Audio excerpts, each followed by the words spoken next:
अस्सलामुअलैकुम। Sports on के साथ मैं हूं आपकी मेज़बान हिना नियाजी और मेरे साथ हैं स्पोर्ट्स एनालिस्ट इरफान ज़हीर साहब। इरफान साहब, वैसे कल के मैच में जो हुआ, जो इंग्लैंड ने वो कहते हैं ना भिगो भिगो के मारा भारत को। भारत जो है वो सेमीफाइनल के बाद T20 वर्ल्ड कप से बाहर हो गया और फिर इंडियन फैंस का जो है ना इतना जज्बाती रवैया, जिस तरह से उन्होंने पूरे सिचुएशन में रिएक्ट किया, इतने एग्रेसिव नजर आए और इतने बड़े बड़े दावे किए जा रहे थे, इतने बड़े बड़े क्लेम्स किए जा रहे थे। क्या स्ट्रैटेजीज बनाई जा रही थी पाकिस्तान को जो है ना वो किसी तरह से कि T20 वर्ल्ड कप से आउट कर दिया जाए, लेकिन फिर जिसे अल्लाह रखे उसे कौन चखे। मेहनत हमारे प्लेयर्स की रंग लाई, दुआएं हमारी कौम की रंग लाई और हमारा फाइनल होने जा रहा है इंग्लैंड के साथ संडे को इंशाल्लाह। सबसे पहले तो भारत की बात कर लेते हैं, उनकी बैटिंग पे बात कर लेते हैं। फैन साहब, कल उन्होंने किया क्या है वैसे? सबसे पहले उससे ये पहले बात कर लेते हैं कि जब प्री शो किया था हमने, हाँ नवीद साहब भी हमारे साथ थे, तो उन्होंने कहा भारत फेवरेट है। मैंने कहा था नहीं, इंग्लैंड फेवरेट है। ठीक है, तो जब उन्होंने डिप्लोमेटिक जवाब दिया, मैं एक बोले तो उन्होंने कहा इंडिया, तो मैंने कहा था नहीं, भारत वो इंग्लैंड जो है फेवरेट है। वो 3-4 रीजन से मैं कह रहा था। जिस तरह मैंने सबसे पहली चीज़ कही कि मुझे लग रहा था ये बहुत वीकर बॉलिंग लाइनअप के साथ इस वर्ल्ड कप के अंदर खेल रहे हैं और इनके जो बॉलर का पेस देखे ना, खासतौर पर हम पेस अटैक की बात करें तो सिर्फ एक मोहम्मद शामी जो है वो 135 के कुछ बॉल करता है। बाकी भुवनेश्वर कुमार की बात कर लें, प्रदीप की बात कर लें, तो ये 130 से भी कम, 125 की एवरेज इनका पेस है, जो कि नॉर्मली क्रिकेट के अंदर किसी भी टीम का इतना कम पेस नहीं है। और आप जब इंटरनेशनल क्रिकेट में खेल रहे होते हो तो क्या होता है कि आपको अटैक किस तरह का, आपका खासतौर पर जो अटैक करते हैं बॉलर, उनका पेस एटलीस्ट 140 प्लस नॉच का होना चाहिए। क्योंकि कई दफ़ा आप होता क्या है कि अगर आपको मूवमेंट नहीं मिल रही बॉल के अंदर, बॉल सीम और स्विंग नहीं कर रहा, तो अगर आपकी लेंथ, गुड लेंथ पे बॉल मार रहे हो तो आपका पेस अच्छा है। और ख़ासतौर पे ऑस्ट्रेलिया की जो कंडीशन के अंदर बात करें, बाउंसी पिचेज हैं, तो आपका बॉल जब गुड लेंथ से उठता है तो बैट्समैन के लिए हुक या पुल करना आसान नहीं होता और आपके पास पॉसिबिलिटी होती है कि आप विकेट ले सके। तो मैंने तो एक सबसे बड़ी ये रीज़न बताई कि उनका बॉलिंग काफ़ी वीक थी। फिर स्पिनर का इधर इतना रोल नहीं होता। फिर इंडिया के जो दोनों स्पिनर थे, ये कोई क्वालिटी स्पिनर नहीं कहा जा सकता। अश्विन, आल्दो के इनकी बड़ी परफॉर्मेंसेस हैं, बड़ा अच्छा कर चुके हैं, बट ग्रेजुअली जब स्पिनर की जो इतनी भी वैरायटीज़ हैं, जब बैट्समैन उसको रीड कर लेते हैं तो फिर वो उतने इफेक्टिव रहते नहीं है, फिर पता चल जाता है। हाँ, जैसे हम सईद अजमल की एग्जांपल दे रहे हैं, सिकलैन मुश्ताक की बात करें तो मैजिशियन कहा जाता था इन्हें, बट जब जैसे ही उन्होंने बैट्समैन ने उनको रीड करना शुरू कर दिया, जैसे सिकलैन दूसरा करते थे, तो जब उन्होंने देखा कि दूसरे के अंदर उनकी ग्रिप डिफरेंट होती है, ये थोड़ा सा फ्लाइट ज्यादा देते हैं, तो बैट्समैन ने रीड कर लिया, सिकलैन के अगेंस्ट रन होना शुरू हो गए। सईद अजमल के पास यूनिकनेस ये थी कि ये उसी एक्शन से वो आपका ऑफ ब्रेक भी करते थे, दूसरा भी करते थे, तो थोड़ा सा लेट वो पिक करता था बैट्समैन, मोस्टली वो रिसीव हो जाता था। तो अश्विन की भी जो 2-3 डिलीवरीज थी वो बैट्समैन के लिए जज करना आसान था। अब टेक्नोलॉजी का इतना एरा आ गया कि आप हर चीज़ को टेक्निकली देखते हो, विजुअल्स देखते हो, तो आप देख के समझ जाते हो कि ये क्या क्या। फिर प्लस एज मच एज जितना आप खेलते चले जाओगे, you get the experience as well. तो इंग्लैंड ने देखा कि स्पिनर के अलग, और प्लस इन कंडीशन के ऊपर बॉल स्पिन नहीं होता प्रॉपर, क्योंकि बहुत रेयर होता है कि आपकी ग्रिप अच्छी हो रही हो, बॉल ग्रिप करके पड़ के बाहर निकल रहा है, अंदर आ रहा है, तो वो एज सच कहते हैं ना, स्पिनर के लिए वो पैराडाइज वाली ग्राउंड नहीं है, ये वो ग्रेवयार्ड ही है। तो वो उनके नज़र भी आया। और जिस तरह फिर इंग्लैंड ने बैटिंग की, वो तो फिर उन्होंने लाठी चार्ज कर दिया। अभी मैं ये लफ्ज़ कल से बोल रहा हूँ और मैं हमेशा ऑस्ट्रेलिया और इंग्लैंड के लिए बोलता हूँ, क्योंकि इनके बैट्समैन अगर दे आर सेटल्ड तो फिर ये लाठी चार्ज करते हैं, ये फिर चौके छक्के ऐसे मारते हैं जैसा लाठी चार्ज हो रहा है, जैसे वो क्रिकेटिंग टर्मिनोलॉजी में हैमरिंग कहते हैं कि हैमरिंग की तरह वो मारते हैं। तो वो एक अच्छी और खूबसूरत क्लीन हिटिंग थी उनकी तरफ से। और अच्छा इरफान साहब, सॉरी मैं आपको कट कर रही हूँ, क्या हमारे जो बैट्समैन हैं उन पर भी वो इसी तरह से लाठी चार्ज करेंगे, या हमारे जो या फिर हमारे बॉलर्स जो हैं उनको दबोच लेंगे और इतना अच्छा वो? देखिए, वो तो गिवन डे पता चलता है, बट इंटायरली हमारी बॉलिंग लाइनअप उनसे बहुत 1000 गुना बेहतर है भारत की बॉलिंग लाइनअप। हमारे शाहीन उनको दबोच लेंगे। हमारे शाहीनों ने दुनिया के अंदर सबसे बेस्ट है इस टाइम के ऊपर, हर तरह की वैरायटी है। देखें आप, शाहीन शाह अफरीदी एक और टाइप के बॉलर हैं, नसीम शाह का पेस 145 प्लस है, हारिस रऊफ जो है 150 के करीब भी जाते हैं। तो तीनों का पेस देख लें, वैरायटी देख लें, इनको लेंथ का मालूम है किस जगह पे करना है, और रिसेंटली हमने उनके अगेंस्ट सीरीज भी खेली हुई है, तो हमें बहुत अच्छा आइडिया है। प्लस हमारे स्पिनर जो है, मेरा मानना यह है, शादाब की पहले बात करूं तो बहुत एक क्वालिटी स्पिनर है, उसको पता है कि मैंने किस एरिया में बॉल करनी है, वीकनेस और स्ट्रेंथ क्या है बैट्समैन की, तो बिल्कुल इतना आसान नहीं होगा इंग्लैंड के लिए। और प्लस फाइनल का जो प्रेशर होता है ना, that is entirely different thing.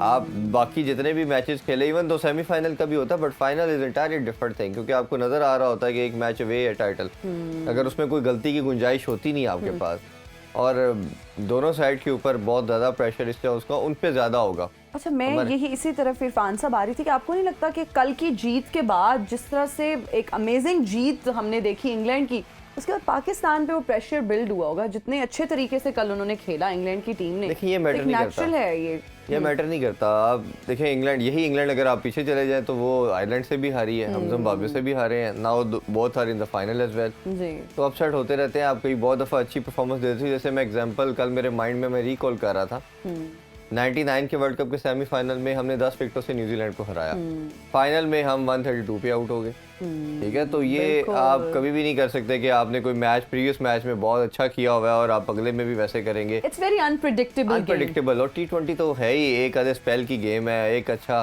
किसी की बैटिंग लग जाए और कुछ ऐसा हो जाए तो आप यू नेवर से दैट कि आपका पहले ऐसा था, तो वो हमें एडवांटेज दो तरह से है। एक तो हमारी, जैसे मैं बार बार बात कर रहा हूँ कि हम पीक लेते जा रहे हैं, और दूसरा हमारा जो मोमेंटम है वो बनता चला जा रहा है। टीम एक कॉम्बिनेशन होती है, जेलिन इसे बोला जाता है क्रिकेट टेक्नोलॉजी में, कि लड़के जेलिन हो जाए, कॉम्बिनेशन आपका सेटल डाउन हो जाए। इंग्लैंड का मुझे कहीं ना कहीं लगता है ग्लिम्पसेस फील होती है कि इनका बैटिंग ऑर्डर जो है वो भी जेलिन नहीं है। कल हमने देखा उनका बैटिंग और फिल शॉट को डाला गया, और बेन स्टोक पूरे वर्ल्ड कप में 3 नंबर पे खेल रहे थे, वो 4 पे आए। मुझे लगता है कि अगर पाकिस्तान ने उनके दोनों ओपनर और एक बेन स्टोक को आउट कर लिया तो पीछे उनका पूरे के पूरे बैट्समैन, आल्दो के बैटिंग लाइनअप उनकी बहुत डेप्थ बहुत लंबी है, उनकी 8वें 9वें नंबर तक वॉक्स आते हैं 9वें नंबर पे, तो बैटिंग लाइन बहुत लंबी नजर आती है, बट वो कोई भी फॉर्म में नहीं है। तो पाकिस्तान का अगर हम देखें तो हमारा हर प्लेयर ने रन किए हुए हैं, सिर्फ ओपनर का मसला था, वो रन कर चुके हैं। हारिस सुप्रीम फॉर्म के अंदर है, जो 2 इनिंग्स शान मसूद ने खेली, दैट इज रियली ट्रेमेंडस, वो बहुत सुपर इनिंग खेली। फिर इफ्तिखार रन कर चुके हैं, नवाज चिप ऑन कर चुका है, शादाब ने अच्छा किया। तो अगर आप हमारी बैटिंग को भी देखते हो तो एवरीबॉडी हैज पार्टिसिपेटेड समहाउ। बिल्कुल है ना, हमारे ओपनर्स ने बड़ा अच्छा जो है ना वो काम कोई एक विकेट लिंक था, बट लास्ट गेम के अंदर they have got the form back again. Yes, और प्लस हमारा जैसे नंबर 3 का सबसे मेन रोल होता है, हारिस बड़ा सुपर खेल रहा है, तो जिस तरह की उसने दोनों इनिंग्स खेली, सुपर किस्म की उसने बैटिंग की, पावर हिटिंग का एक पूरा वो एक पावर पैक किस्म का वो एक पर्सनैलिटी के तौर पे सामने आया।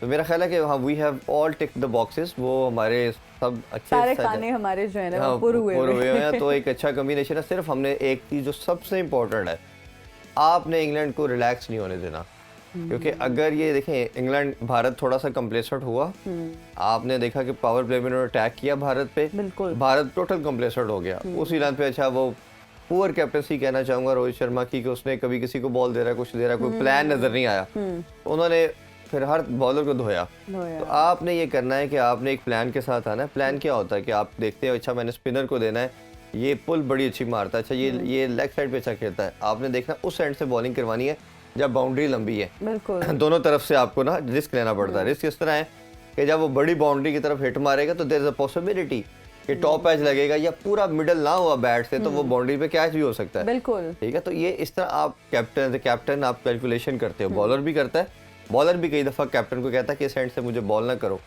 ये स्वीप बड़ी अच्छी मारता है और ये उधर बाउंड्री छोटी है तो ये तो इजीली छक्का मारेगा, मुझे दूसरे एंड से लेके आओ। बिल्कुल, ये छोटी छोटी माइन्यूट सी चीजें होती हैं जो एक मैटर करती है। That is called game awareness, कि आप कितना कॉन्शियस हो इन चीजों को देखते हुए। निटी ग्रिटीज, एक एक चीज, एक एक डिटेल मैटर करती है। अच्छा इरफान साहब, हिस्ट्री की आपने भी बात की, तारीख दोहराने की बात की, और हर तरफ अब यही बात हो रही है, 92 के 92 के वर्ल्ड कप की बात हो रही है, बहुत ज़्यादा मुमासलत है, सेम इसी ग्राउंड पर वो हुआ वर्ल्ड कप, और सारी वही सीरीज ऑफ इंसिडेंट्स जो हैं वो बिल्कुल सेम है। बताइएगा कि क्या बाबर आजम ट्रॉफी लेकर वतन वापस आएंगे, क्या तारीख दोहरा सकेंगे बाबर आजम? वैसे आप बड़े ही ऑप्टिमिस्टिक हैं और हमेशा से आप कह रहे हैं कि इंशाल्लाह हम ट्रॉफी, लेकिन थोड़ा सा रियलिस्टिकली भी अगर बात की जाए, व्हाट डू यू थिंक कि तारीख दोहराने का टाइम आ गया है? जिससे मैंने कहा कि प्रेशर सारा उन पे है, हम जिस पोजीशन से आए हैं हमारे पे समहाउ ऑब्वियसली फाइनल का प्रेशर तो ऑल टुगेदर डिफरेंट होता है और सब पे होगा, और वर्ल्ड कप का फाइनल तो ऑब्वियसली यू नेवर नो। जैसे बेन स्टोक की बात करें तो दुनिया का नंबर 1 वो ऑलराउंडर माना जाता है, तो उसको 4 गेंदों पे 4 छक्के खा लिए वेस्ट इंडीज के अगेंस्ट 2016 के वर्ल्ड कप के अंदर, और फाइनल जीते हुए थे। और आखिरी ओवर में समहाउ उनको 21 रन करना था, वो 4 छक्के मार गया जी। तो वो गेम आप लूज कर गया। तो इसी तरह फिर बेन स्टोक्स ने रिडम्पशन की, उसने वो ओडीआई के फाइनल के अंदर फिर जिताया इंग्लैंड को टाइटल। तो प्रेशर तो हम सब पे होगा, हमारे पे थोड़ा सा कम इसलिए कि हम जिस सर्कमस्टांसेस जिन सिनेरियो से आए हैं, एक टाइम पे तो लड़कों ने भी शायद सोचा होगा कि we are going back home. जब आप उस स्टेट ऑफ माइंड से निकल के आप आते हो और इस पोजीशन पे आ जाते हो कि you got the opportunity to qualify, और फिर क्वालिफाई करना, आपने देखा बॉडी लैंग्वेज में डिफरेंस है। अब उनको पता कि यार अब हम अगर अल्लाह ने अपॉर्चुनिटी दी है तो हमने अपना 100 नहीं 1000% देना है। कहीं ओवर कॉन्फिडेंस तो नहीं आ जाता, क्योंकि आप इस तरह के एक इंसिडेंट से निकल कर आते हो जब आपकी होप खत्म हो जाती है और लोग आपको क्रिटिसाइज करना शुरू कर देते हैं, हर तरफ यही आवाज़ जो है वो गूंजना शुरू हो जाती है कि भाई अब तो ये वतन वापस आ रहे हो, कोई इस तरह का सीन नहीं हो रहा। लेकिन जब ये सारे सिचुएशन इस तरह से बनती है और आप फाइनल्स में आ जाते हैं तो कॉन्फिडेंस लेवल जो आपका बूस्टअप होता है, आपको नहीं लगता कि कहीं ना कहीं ओवर कॉन्फिडेंट भी प्लेयर्स हो जाते हैं? ओवर कॉन्फिडेंट तब होते जब आप एक तरह की अच्छी परफॉर्मेंस दे रहे हो और आप सबसे जीते जा रहे हो और यू गेट कॉन्फिडेंट इनफ यार ये तो कोई हमारे बाएं हाथ का खेल है। बाएं हाथ ही से कल हमें भारत भी नजर आया कि हम जीत जाएंगे, हम फाइनल पाक तो निकले, तो वो फिर आप ओवर कॉन्फिडेंट होकर कंप्रेसर्ड होते हो, आपका एनर्जी लेवल कहीं डाउन होता है, आपकी गेम प्लानिंग थोड़ी सी हैम्पर हो जाती है। मैंने जिस तरह पाकिस्तान पहला सेमीफाइनल जब जीता तो मुझे बड़ा अच्छा लगा उनका लड़कों का attitude, they were quite cool and composed as well कि उन्होंने कहीं ओवर एक्साइटमेंट शो नहीं की। होता ये है कि नॉर्मली जब सेमीफाइनल जीतते हो तो आप एक्साइटमेंट में सेलिब्रेशन कर रहे हो, जंप कर रहे होते, तो दे वर क्वाइट कंट्रोल्ड, कंपोज। वो उन्हें मालूम था कि the game is not over yet, हमें एक आगे लास्ट टारगेट है, सारा फोकस उस पर रखना है। और ये मेरा ख्याल है सबसे बड़ा रोल मैं इधर क्रेडिट देना चाहूँगा आल्दो के हमारे कोचेस सकलैन मुश्ताक और मोहम्मद यूसुफ साथ हैं, लेकिन मुझे जो लगता है कि जो फाइनल बहुत ज़्यादा खेले हुए हैं और जो बड़ा इसमें वाइटल रोल है वो मैथ्यू हेडन का है, जो मिंटोर है इस टाइम पे, और वो देख रहे हैं कि हम डेली हमें न्यूज़ मिल रही है कि वो बाबर के साथ टाइम लगा रहे हैं, क्योंकि multiple time he spend as a final player as a final.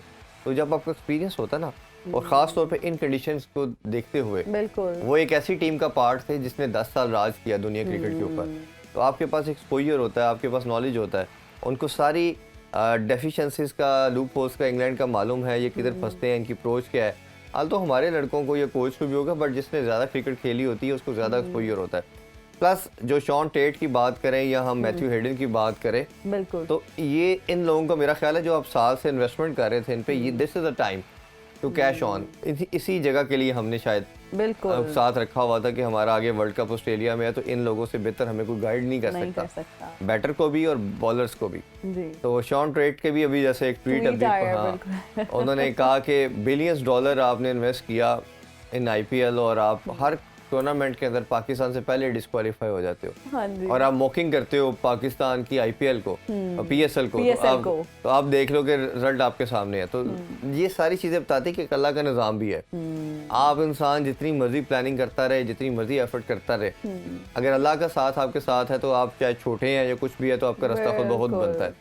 तो ये मेरा ख्याल है एक लेसन भी है उनके लिए, और जो अल्फाज, जो बातें वो बड़ी बढ़ के इंडियन मीडिया की अगर इरफान साहब बात करें तो बहुत ज्यादा क्रिटिसाइज किया जाता है, और मुझे लगता है कि क्रिकेट इन सारी चीजों से ऊपर है, मतलब इसमें कोई बाउंड्रीज नहीं होती। इस तरह की चीजों पे जब इतना ज्यादा क्रिटिसाइज पाकिस्तान को किया जाता है, तनकीद का निशाना बनाया जाता है, मॉक किया जाता है, ट्रांसमिशंस होती हैं बाकायदा, तो आपको नहीं लगता कि अब ये जो सारी चीजें हुई हैं इसके बाद इंडियन फैंस को भी ग्रेसफुली ये चीज एक्सेप्ट करनी चाहिए? Again I would use this word grace का, मैं यहाँ पर वर्ड इस्तेमाल करूंगी कि ग्रेसफुली अपनी डिफीट को एक्सेप्ट करें। और देखिए उनका शायद मेंटली कई ब्लॉकेज मुझे लगता है उनके मीडिया के अंदर भी और उनके लोगों के अंदर भी, कि वो ग्रेसफुली एक्सेप्ट नहीं करते। पाकिस्तान जीत रहा हो वो प्रॉब्लम होती है उन्हें, और प्लेयर्स की भी उनकी अप्रोच ये बड़ी नेगेटिव और टिमिड हो चुकी है कि हर वो एक्ट करेंगे जिससे पाकिस्तान को इफेक्ट हो, पाकिस्तान से खेलते नहीं है वो। अगर आप इतना कॉन्फिडेंट हैं की बात उस पे करते हैं, हम उस पे भी नहीं खेलते वो। आईसीसी के इवेंट में खेलना मजबूरी है उनकी, और वो उसमें सिर्फ पार्टिसिपेशन होती है, तो वो ये ओवरऑल उनकी पूरी नेशन का मुझे कहीं ना कहीं प्रॉब्लम नजर आ रहा है। लेकिन उसमें मेरा मानना ये है कि जैसे आपने बड़ी अच्छी बात की कि स्पोर्ट्स जो है वो रिलीजन से और पॉलिटिक्स से बियॉन्ड है, ये बेसिकली यूनाइट करती है। बिल्कुल। बट मेरा मानना ये है कि आपको इसके अलावा एक और चीज़ भी है, एथिक्स को नहीं छोड़ना चाहिए, ह्यूमैनिटी को नहीं छोड़ना चाहिए। बिल्कुल। चाहे आप किसी पे तनकीद भी कर रहे हो, चाहे किसी को ट्रोलिंग भी कर रहे हो, तो आपको एक सर्टन लिमिट के अंदर रह के बात करनी चाहिए। आप इतने ओवर एक्साइटमेंट में या इस तरह करके डिग्रेड करना शुरू करें और उसकी डिसरिस्पेक्ट करना शुरू कर दें, उनके जो जुमले हैं ना, जो उनके मीडिया बात करता है, ये लोग भी वो ह्यूमिलेट करने की तरफ जाते हैं। ठीक है, ये game it's a mayor game. आप थोड़ा सा ठंडे दिमाग से सोचोगे तो इट्स अ मेयर गेम। किसी का भी गिवन डे पे अच्छा हो सकता है, किसी का बुरा भी हो सकता है। Anybody can win, anybody can lose, तो इसमें कोई ऐसी चीज़ है नहीं है। बट उनकी जो स्टेट्समेंट आती हैं वो बहुत डिफरेंट आती हैं, वो बड़ी हार्श आती हैं। लेकिन हमने बात की इंडिया हारा, हम कह रहे हैं जी उनकी बॉलिंग वीक थी, ये बात खत्म। वो कहते हैं इस काबिल ही नहीं है, ये एवरेज टीम है, इनको खेलना ही नहीं आता, कैसे गए हैं, बहुत तरह तरह के और जुमले। बिल्कुल आप सही कह रहे हैं, और मुझे लगता है कि बैलेंस होना चाहिए हर चीज़ में। और जब आप एक्सट्रीम पे किसी को लेते हैं, और इंडियन फैंस भी बहुत ज़्यादा इमोशनल है, जिस तरह से हमारे फैंस बहुत ज़्यादा इमोशनल हैं क्रिकेट को लेके, लेकिन फिर भी बैलेंस जो है ना वो बहुत ज़्यादा ज़रूरी है और इतना क्रिटिसाइज नहीं करना चाहिए। हार जीत जो है वो खेल का हिस्सा है, और अगर आप हार भी जाते हैं तो फिर उसको ग्रेसफुली एक्सेप्ट करें और मूव ऑन करें और ज़्यादा से ज़्यादा अच्छा परफॉर्म करने की कोशिश करें। लेते हैं जी एक ब्रेक, हाजिर होंगे ब्रेक के बाद। देखते रहिए sports on. Welcome to sports on. Irfan साहब, थोड़ी सी वेदर की बात करते हैं। बारिश की प्रेडिक्शन है संडे को भी, इनफैक्ट मंडे को भी। क्या लग रहा है, अगर बारिश हो गई फिर क्या होगा? अगर संडे को हो गई तो मंडे पे चला जाएगा, अगर व्हाट इफ मंडे को भी बारिश हो जाती है, फिर क्या जो है ना होने वाला है? जी बिल्कुल, आईसीसी ने इस पे रिलीज जारी कर दी है सिनेरियो के अकॉर्डिंगली। एक सबसे पहले ये कि उनकी कोशिश ही होगी कि संडे को अगर मैच होता है, और क्योंकि 95% इनकी प्रेडिक्शन है, तो अगर लेट्स सपोज कोई मार्जिन मिलता है तो उन्होंने कहा कि एटलीस्ट 10-10 ओवर का मैच तो मस्ट होना चाहिए। ठीक है। और अगर 10-10 ओवर का मैच हो पाता तो फिर तो संडे को देखा जाएगा। ठीक है। बट रेन अगर कांस्टेंट होती रहती है और आपको नहीं दरमियान में ब्रेक मिलता और लगता है कि ग्राउंड कंडीशन ऐसी है कि नहीं हो पाएगा, तो फिर you will shift the match on the reserve day. Monday को रिजर्व डे है, तो रिजर्व डे को भी अगेन वो कोशिश करेंगे कि पूरा हो, अगर पूरा ना हो तो उसको भी 10-10 ओवर की ट्राई की जाएगी। बट अगर पूरा मैच ही वॉश आउट हो जाता है और पूरा दिन बारिश रहती है मंडे को, तो फिर both will be the champion. Really?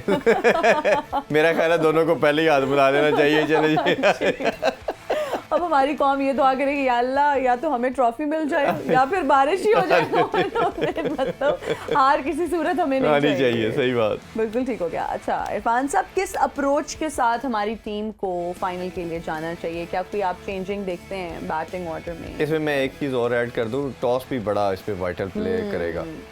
जैसे कल इंग्लैंड ने देखा, हमने भी चेस किया, दोनों टीम ने सेमीफाइनल के अंदर चेस करके फाइनल की तरफ आई है। बिल्कुल।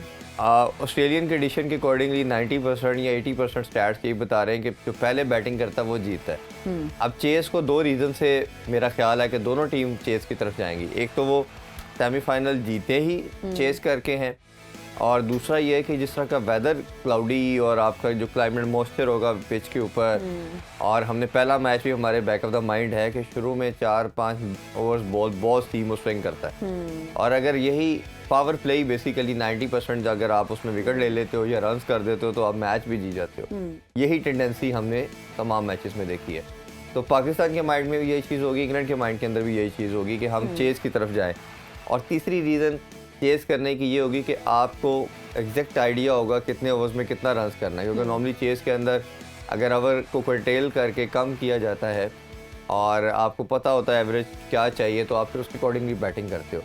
पहले खेलते हुए अगर तो वेदर क्लियर है, पूरा सनी डे है और किसी किस्म की रेन का नहीं है, फिर तो आप ओबियसली प्रेशर कम होता है पहले बैटिंग करते हुए।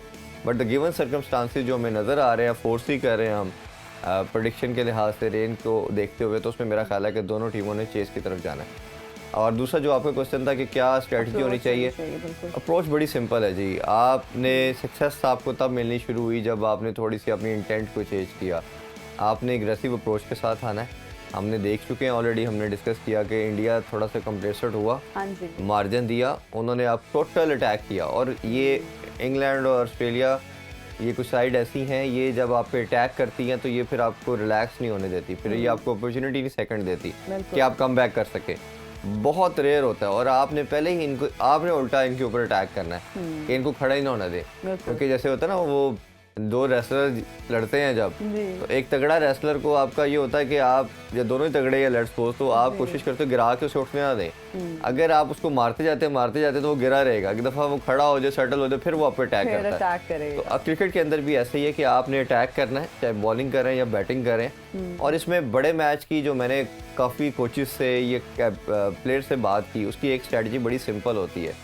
आप जिस तरह आम गेम को आप एज ए गेम लेते हो और पूरी गेम की प्लानिंग करते हो, इसमें आप बॉल टू बॉल खेलते हो गेम को। यानी कि आपने जब बॉल करनी है बॉलर ने, तो उसने समझना है कि ये मेरी कैरियर की सबसे बेस्ट बॉल करने जा रहा हूँ मैं, इस पर मैंने पूरा जोर लगाना है। तो हर बॉल को वो इसी तरह ही करेगा। फील्डर भी फील्डिंग करते हुए ऐसे फील्डिंग करेगा कि ये मैंने किसी तरह बॉल को रोकना ही रोकना है। जब आप बॉल टू बॉल इस तरह देते हो तो आप फिर 100% नहीं, आप 1000% देते हो अपना कि ये मेरे लिए ये वाली जो बॉल हो रही है ये सबसे बेस्ट है। इसी तरह बैटर भी इसी अप्रोच के साथ जाता है कि हर बॉल को उसके मेरिट पे खेलना। और जब आप बॉल टू बॉल लेके जाते हो तो इवेंचुअली जब आप 20 ओवर कंप्लीशन पे देखते हो तो रिजल्ट इंटायरली डिफरेंट होता है। तो मेरा ख्याल है कि पाकिस्तानी थिंक टैंक और टीम का भी यही अप्रोच होनी चाहिए कि वो पहले से ही इसको सारा कैलकुलेशन करें और देखें कि किस इंटेंट के साथ जाना और एग्रेसिव रहे, कहीं कंप्रेसर ना हो। कंट्रोल्ड एग्रेशन होना चाहिए। कंट्रोल एग्रेशन होना चाहिए। कंट्रोल एग्रेशन मैंने अक्सर उसकी एग्जांपल देता हूँ कि अगर तो आपकी विकेट्स नहीं गिर रही लेट्स सपोज बैटिंग के अंदर, तो फिर तो आप दोनों एंड से अटैक करें।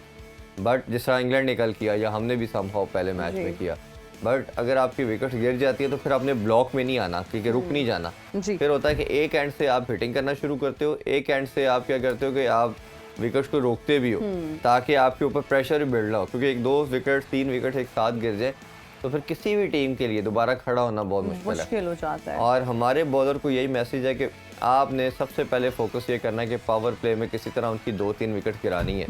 अगर हमने ये कर लिया तो है ना, बिलीव मी, हम बड़ा इजीली ये मैच जीत जाएंगे। क्योंकि मैंने जैसे बताया बटलर, हेल्स और बेन स्टोक्स ये 3 खिलाड़ी हैं जिनकी आपने विकेट लेनी है। रेस्ट उनकी पूरी टीम कोई भी फॉर्म में नहीं है। हैरी ब्रुक फॉर्म में नहीं है, फिर शॉर्ट को भी डाला है, बाकी मोइन अली तो भी अच्छा खेलते हैं, बट अभी ऐसा कोई परफॉर्मेंस हमें पूरे वर्ल्ड कप में नजर नहीं है। लिविंगस्टोन की भी कोई परफॉर्मेंस हमें नजर नहीं आई। तो ये मेरा ख्याल है कि पाकिस्तान के पास पॉसिबिलिटी ज्यादा है क्योंकि हमारे सारे प्लेयर परफॉर्म कर चुके हैं एक्सेप्ट ओपनर, बट उन्होंने भी लास्ट मैच में कर दिया। बिल्कुल, तो हमारा वो उसमें मार्जिन बड़ा अच्छा नजर आ रहा है, बेहतर नजर आ रहा है, हमारा कम्बिनेशन अच्छा नजर आ रहा है। तो मेरा ख्याल है कि पाकिस्तानी टीम के थिंक टैंक के माइंड के अंदर ये चीज़ होगी। प्लेयर भी बहुत ईगर होंगे क्योंकि दिस इज अ टाइम कि आप लाइफ टाइम हीरो बन सकते हो। देखिए ना, हम ग्रेट इमरान खान, अपॉर्चुनिटी मिली है हमारी यूनुस खान की बात करते हैं, इमरान खान की बात करते हैं, सरफराज की बात करते हैं कि इन्होंने वर्ल्ड कप जिताया, सरफराज ने चैंपियन ट्रॉफी जिताई, तो आपकी हिस्ट्री में नाम लिखा जाएगा। और जो टीम के स्क्वाड के 11 लड़के होते हैं जो इन्होंने मैच खेला होता है, उनका नाम भी हमेशा लाइफ टाइम देखा जाएगा, लाइफ टाइम देखा जाता है। बिल्कुल, ये बहुत बड़ा इवेंट है, इसमें आप अपने आप को प्रूव कर सकते हैं अपनी लाइफ के लिए, अपने बच्चों के लिए, फैमिलीज के लिए, मतलब आप व्यूअर्स के लिए, नेशन के लिए, आप जब इंटरनेशनली हर जगह आपको मतलब आपका नाम बन जाता है। बिल्कुल, और इस तरह का अगर बड़ा इवेंट आप जीतते हैं, भाई हम बहुत ज़्यादा पुरुमीद हैं। मैं, इरफान साहब जो है ना, हम अपने शो में भी, मॉर्निंग शो में भी इस पर बात करते रहते हैं और हमारी यही अप्रोच होती है कि इंशाल्लाह पाकिस्तान जो है ये ट्रॉफी लेकर आएगा। और संडे को जो है वो मैच होने वाला है। बहुत एक्साइटेड है हम सब लोग, नर्वस भी हैं, बहुत सारी दुआओं की ज़रूरत है और हम उम्मीद करते हैं कि हमारी टीम जो है वो बहुत अच्छा इंशाल्लाह परफॉर्म करेगी और ट्रॉफी लेकर ही वतन वापस आएंगे। बहुत शुक्रिया इरफान साहब, थैंक यू सो मच। मुझे इरफान साहब को स्पोर्ट्स ऑन के साथ दीजिए इजाज़त। अल्लाह हाफ़िज़।